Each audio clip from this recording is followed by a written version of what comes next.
Hello बच्चों, और आज आप लोगों का जेई मेंस 30 जनवरी का शिफ्ट 1 का एग्ज़ाम हुआ है।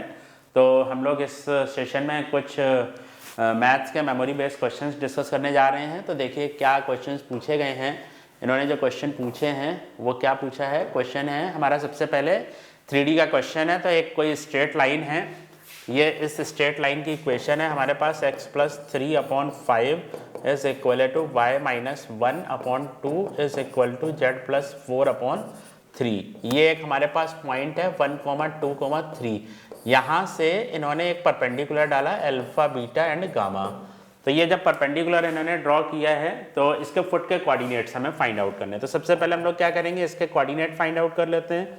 तो इसके हमारे कोऑर्डिनेट आ जाएंगे 5 लैम्डा - 3, 2 लैम्डा + 1 और 3 लैम्डा - 4। और इस वाली लाइन के जो DRS हमारे आएंगे वो कितने आ जाएंगे 5, 2 और 3। और ये जो परपेंडिकुलर लाइन है इसके भी हम लोग DRS निकाल सकते हैं। इसका आप नाम रख दीजिए, ये DRS ऑफ AB लाइन। तो DRS ऑफ AB लाइन आपका क्या आ जाएगा, यहाँ पर 5 लैम्डा - 3 - 1 करेंगे तो ये आपका 4 आ जाएगा। इधर आ जाएगा आपका 2 लैम्डा - 1 आ जाएगा। इधर आपका आ जाएगा 3 लैम्डा -7। ये इसके DRS आ जाएंगे 3 लैम्डा -7। ये इसके DRS आ गए। अब हम लोग क्या करेंगे, इसमें परपेंडिकुलरिटी की कंडीशन, अगर दो लाइंस अगर हमारे पास परपेंडिकुलर होती है तो उसकी हम लोग कंडीशन यूज करेंगे A1 A2 + B1 B2 + C1 C2 is equal to 0। तो इसका 5 से मल्टीप्लिकेशन 25 लैम्डा -20 और +4 लैम्डा -2 और +9 लैम्डा -21 इज इक्वल टू 0। तो ये आपका आ जाएगा कितना 29 38 लैम्डा इज इक्वल टू ये 43। दिस इज इक्वल टू, तो लैम्डा की वैल्यू हमारी कितनी आ जाएगी 43/38 आ जाएगी। अब हम लोगों को 19 इंटू अल्फा प्लस बीटा की वैल्यू फाइंड आउट करनी है। तो सबसे पहले हम लोग अल्फा प्लस बीटा अपना सॉल्व कर लेते हैं। तो अल्फा प्लस बीटा है गामा, ये लिखा हुआ है। तो इसका जो सम आएगा ये कितना आ जाएगा 5, 7 एंड 10 लैम्डा माइनस ये -7 और +1 तो -6 आ जाएगा इसकी वैल्यू। ठीक है, अब आप लैम्डा की वैल्यू यहाँ पर पुट कर दीजिए। तो ये आपका आ जाएगा 430/38 -6। इसको आप जब सॉल्व करेंगे तो 215 हो जाएगा अपॉन 19 - 6। तो this is equal to 215 - 114। 19 into 6 114 और ये 19। तो दिस इज इक्वल टू कितना आ जाएगा 101/19 आ जाएगा।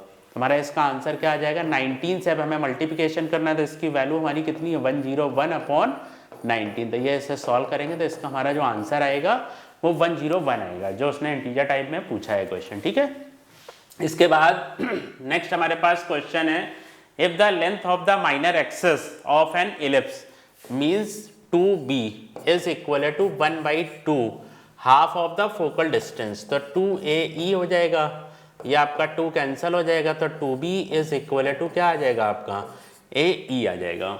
ठीक है, तब हम लोग क्या करेंगे, हमें उसने पूछा है कि इसकी सेंट्रिसिटी फाइंड आउट। बहुत आसान क्वेश्चन है। तो 4b² और a²e², ये आपका आ जाएगा क्या b², 4b²/a² is equal to e²।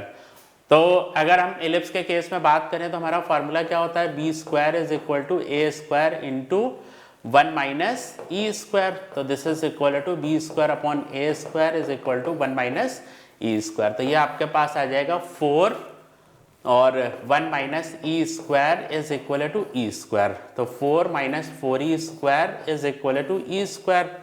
ये इधर चला जाएगा तो 5e² इज इक्वल टू 4। तो e² की वैल्यू हमारी कितनी आ जाएगी e² इज इक्वल e की वैल्यू हमारी आ जाएगी 2/√5। ये हमारा इसका एसेंट्रिसिटी उसने हमसे पूछी थी, तो ये हमारा इसका आंसर है। ठीक है, तो ये हमारा एसेंट्रिसिटी पे बेस्ड क्वेश्चन था एलिप्स में। अब इसके बाद नेक्स्ट हमारे पास क्वेश्चन है, कहता है कि कॉम्प्लेक्स का क्वेश्चन है, if x + y z is equal to x + i/y satisfy this equation. तो इसमें हम लोग सबसे पहले करते क्या है, इस इक्वेशन को z² को हम ऐसा लिख सकते हैं आयोटा जेड बार लिख सकते हैं, ये जेड बार लिखा हुआ है, ठीक है। तो अब जब भी देखिए इस टाइप के क्वेश्चन होते हैं तो हम लोग उनमें क्या करते हैं, मॉडुलस अप्लाई कर देते हैं। तो mod z square is equal to modulus of i कितना हो जाएगा 1, इसका मॉडुलस ऑफ जेड कितना हो जाएगा आपका दिस। तो मॉड जेड की जो वैल्यू है वो हमारी क्या आ जाएगी 0 और 1 आ जाएगी। लेकिन उसने हमसे बोला है कि मॉड जेड की एक्स वाई की वैल्यू कभी 0 हो नहीं सकती, तो इसका मतलब मॉड जेड की वैल्यू क्या है, कभी 0 के इक्वल आ नहीं सकती। इसका मतलब क्या है कि मॉड जेड की जो वैल्यू है उसने हमें बता दी है 1। अब हमें प्रॉपर्टी पता है modulus of z square this is equal to, इसको हम लिख सकते हैं मॉड जेड स्क्वायर, तो इसका हमारा फाइनल आंसर क्या आ जाएगा 1 आ जाएगा। तो जो वो मॉड जेड स्क्वायर का मॉडुलस हमारा कितना आ जाएगा 1 आ जाएगा। तो बहुत ही आसान क्वेश्चन है। तो बच्चों अब हमारा नेक्स्ट क्वेश्चन है, इसमें पूछा गया है कि ये एक हमारे पास ए और सी किसी पैरेललोग्राम के ये दिया हुआ है, ये एक हमारे पास पैरेललोग्राम है ए बी सी डी, ये पैरेललोग्राम है, इसके कोऑर्डिनेट्स हमें 2 3। तो देखिए हमें ये पता है कि अगर पैरेललोग्राम का आपको एरिया फाइंड आउट करना है तो उसका हमारा फार्मूला क्या होता है, इनके डायगोनल्स का क्रॉस प्रोडक्ट कर देते हैं। तब हमें सबसे पहले क्या फाइंड आउट करना है, AC वेक्टर फाइंड आउट करना है। तो AC vector is equal to minus का 3i प्लस 4j माइनस का 2k कैप और माइनस 2i माइनस का 3j माइनस का 5k कैप। तो यहाँ पे आपका आ जाएगा माइनस का 5i प्लस j कैप और माइनस का 7k कैप। क्लियर। अब हम लोग इनका क्रॉस प्रोडक्ट कर देते हैं, तो ये आ जाएगा i j k, इधर आपका आ जाएगा माइनस का 5 1 माइनस का 7 और BD की वैल्यू आ जाएगी 1 2 एंड 3।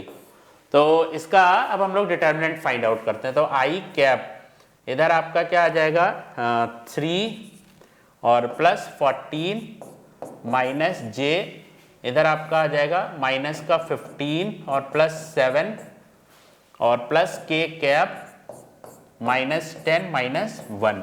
तो ये आपका आ जाएगा 17i कैप और प्लस 8j कैप माइनस का 11k कैप।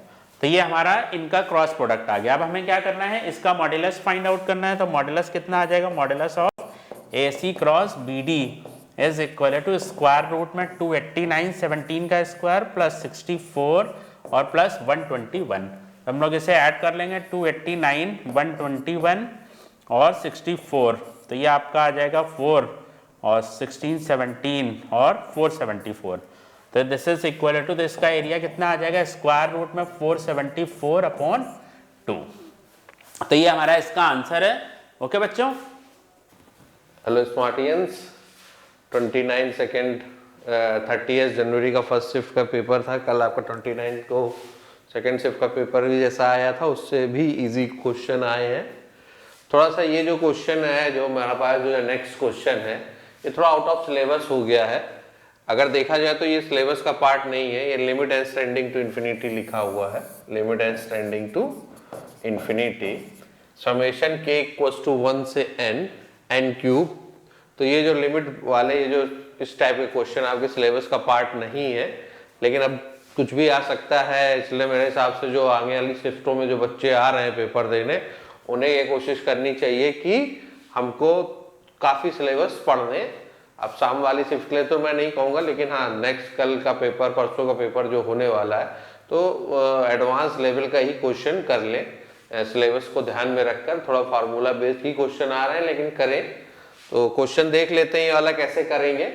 तो इसमें क्या करते हैं कि limit n extending to infinity, इसमें से नीचे से अगर हम n स्क्वायर कॉमन ले लें तो ये हमारा क्या हो जाएगा, n स्क्वायर कॉमन होगा तो ये हमारा 1 बाई n स्क्वायर दोनों से कॉमन लेंगे तो n की पावर 4 n क्यूब से, तो 1 बाई n बचेगा यहाँ पर 1 by n limit n tending to infinity summation k equals to 1 से लेकर n।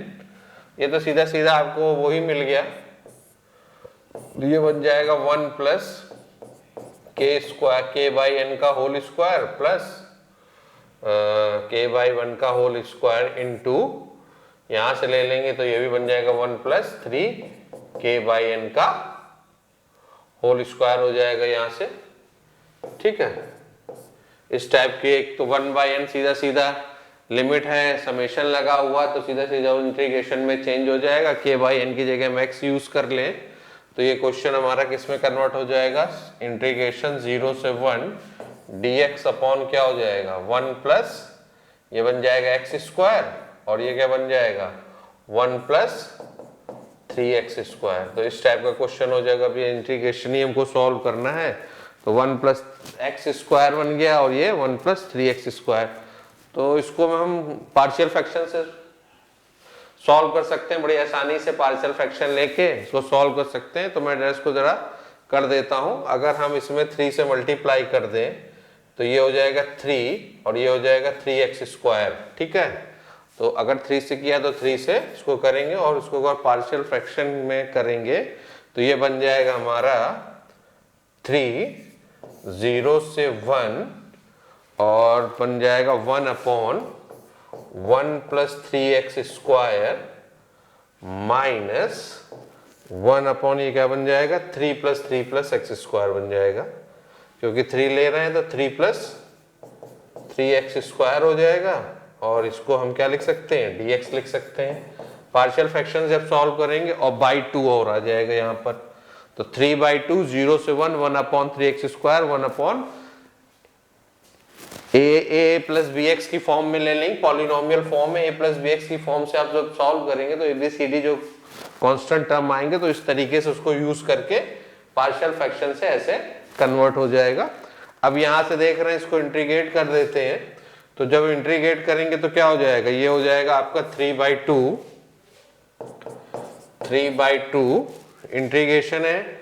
यहां से इसको क्या करते हैं 3 बाहर ले लेते हैं। अगर हम 3 बाहर ले लें तो 1/√3 हो जाएगा ये, तो ये हो जाएगा 0 से 1, ये क्या हो जाएगा 0 से 1 1/3 अगर हमने बाहर लिया तो ये क्या बन जाएगा हमारा 1 प्लस एक्स स्क्वायर प्लस 1/√3 का होल स्क्वायर, इस तरह लिख सकते हैं इसको dx, ठीक है।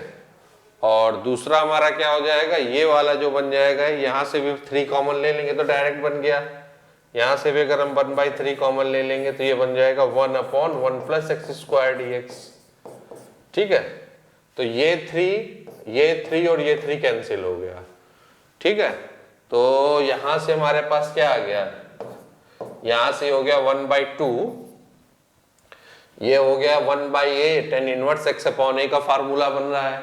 तो क्या कर देंगे 1/a का मतलब हो गया √3, तो 1/a का मतलब तो हो गया √3 tan इनवर्स x की वैल्यू हो गई 1 अपॉन √3 यानी √3x, ये हो गया, ठीक है।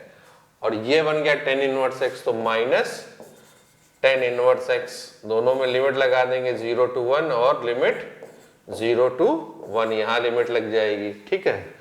तो जब सॉल्व करेंगे तो क्या आ जाएगा, तो यहां से जो हमारा आंसर निकल के क्या आ जाएगा 1/2 √3 π/3 हो जाएगा ये, और ये क्या हो जाएगा 0 से 1 है तो π/4 आ जाएगा, π/4। तो आंसर क्या हो जाएगा ये 1/3 √3 π/3 माइनस π/3, 3 से √3 इस तरीके से, तो ये आंसर इसका आ जाएगा 1/2 √3 π/3 माइनस π/4। तो इस तरीके के क्वेश्चन है, ये लिमिट वाला क्वेश्चन जो है आउट ऑफ सिलेबस है, लेकिन ठीक है थोड़ा बहुत तो आप लोग पढ़ते ही हैं, आपको पढ़ाया भी गया है क्लास में, वो देख लेते हैं। In a straight line passes through a,0 and makes an angle 30 degree with x axis. If the rotate by 15 degree clockwise find, okay एक लाइन दे रखी है, मान लीजिए कि एक लाइन दे रखी है, वो किसी पॉइंट A से a,0 से पास हो रही है। ये a,0 क्वेश्चन में है ना, 1,0 नहीं है, ये 9,0 है, ये 9,0 है, ठीक है। तो 9,0 है, तो ये 9,0 से पास हो रही है यहाँ पर, तो ये 9,0 से अगर पास हो रही है, ठीक है, और कितने डिग्री का एंगल बना रही है, एक्स एक्सेस से 30 डिग्री का एंगल बना रही है, ये 30 डिग्री का एंगल बना रही है, और कह रही है is rotated bye 50 degree clockwise, यानी क्लॉकवाइज यानी इस तरीके से, और तब ये 15 डिग्री का एंगल बना रही है, यानी कि ये एंगल आपका कितना हो गया 15 डिग्री, ठीक है, तो बड़ा ही इजी क्वेश्चन और इस लाइन की इक्वेशन पूछ रहा है, तो इसका स्लोप निकाल लेते हैं। स्लोप क्या हो जाएगा, m इक्वल्स टू 10-15 डिग्री। 10-15 का वैल्यू होती है 2 माइनस √3। m आ गया है, पॉइंट आ गया है, तो पॉइंट स्लोप फॉर्म क्या हो जाएगा, y माइनस वाई नॉट, तो y माइनस 0, m क्या दे रखा है 2 माइनस √3 इंटू x माइनस 9। तो यही लाइन की इक्वेशन आपकी बन जाएगी। तो इस तरीके से क्वेश्चन है, इसमें क्या करना है, इजी सा क्वेश्चन आ रहे हैं, बहुत ही इजी क्वेश्चन है, 4 नंबर आपके एकदम फ्री है।